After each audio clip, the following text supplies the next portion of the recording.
In the previous video, I left you off with a question. Why is feedback sandwich nowadays called the shit sandwich?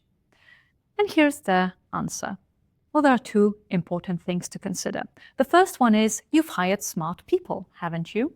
If you then train them that whenever you say that they are great at something, you follow it with but, and you criticize them, naturally, they're going to learn that whenever you say something, you just want to hide the fact that you are about to criticize them. And it doesn't create a very healthy pattern, because then whatever you say that is a good thing, they will just wait for the blow. And it brings me to the second thing that's wrong with the sandwich. Well, nowadays, a lot of people are allergic to gluten.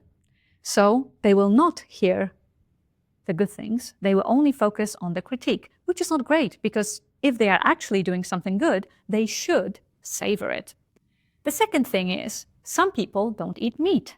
So even though you're trying to help them by sneaking in this helpful change type of feedback, it's hidden between bread that's full of continue. And then they only hear, yes, you're doing great, and yes, you're really doing great. And they completely ignore the meat.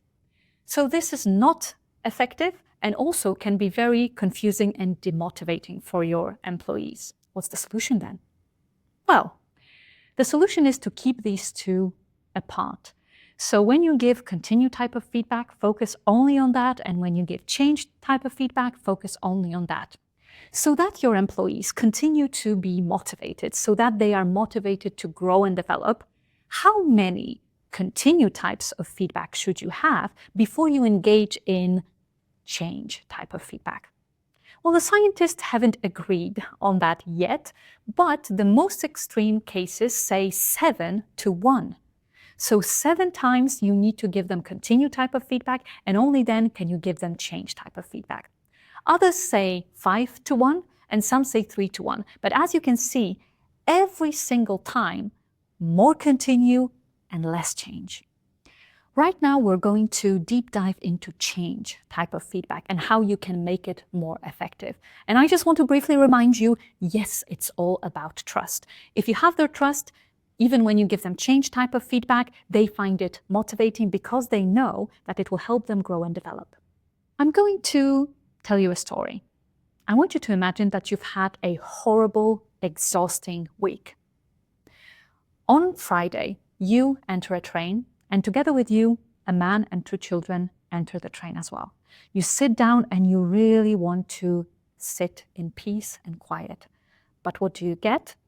Well, the children are arguing and they're yelling and pushing each other, and you look at the guy hoping that he's going to react. He's the father after all.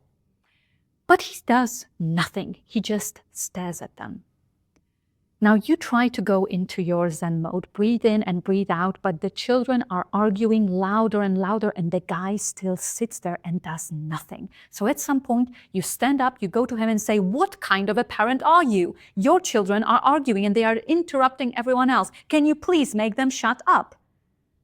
And the guy looks at you with bloodshot eyes and tears in his eyes and says, I'm sorry, but we're just coming back from a funeral of their mom, and I don't know. How am I going to deal with all this? I don't know. How do you feel? And again, I want to bring out the image of the iceberg.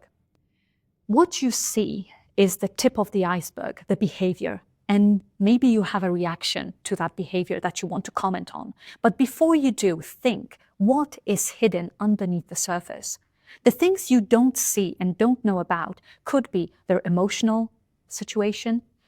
It could be their current life situation. It could be their culture, because in some cultures, it's okay to give certain type of feedback, but not other type of feedback. And also, you don't see their deepest values. So before you jump to judging that behavior and asking someone to change, think, what could be hidden underneath the surface that would make this behavior suddenly make sense? Let's have a specific example. Let's say that you delegate a task to your employees saying, check in with the customer, make sure that everything is fine on the project. Now, those of you who've seen the feed forward video immediately sensed, this is asking for trouble. Yes, it is. Without proper feed forward, feedback probably will be a challenge. So invest time in proper feed forward. But let's say that this time round you forgot yourself.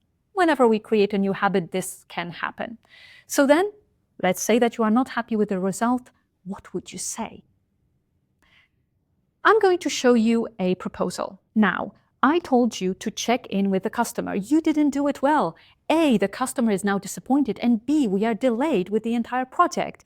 Next time, when you're unsure, just call me, okay? Like, why didn't you call me? That didn't sound well, did it? What I can guarantee is this is going to trigger their amygdalas.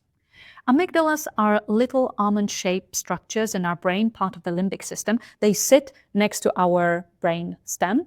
And what they trigger is an emotional response to what we've just heard. In the next video, I'm going to deep dive into why we are fighting back this type of feedback and what we can improve so that we don't trigger this amygdala reaction.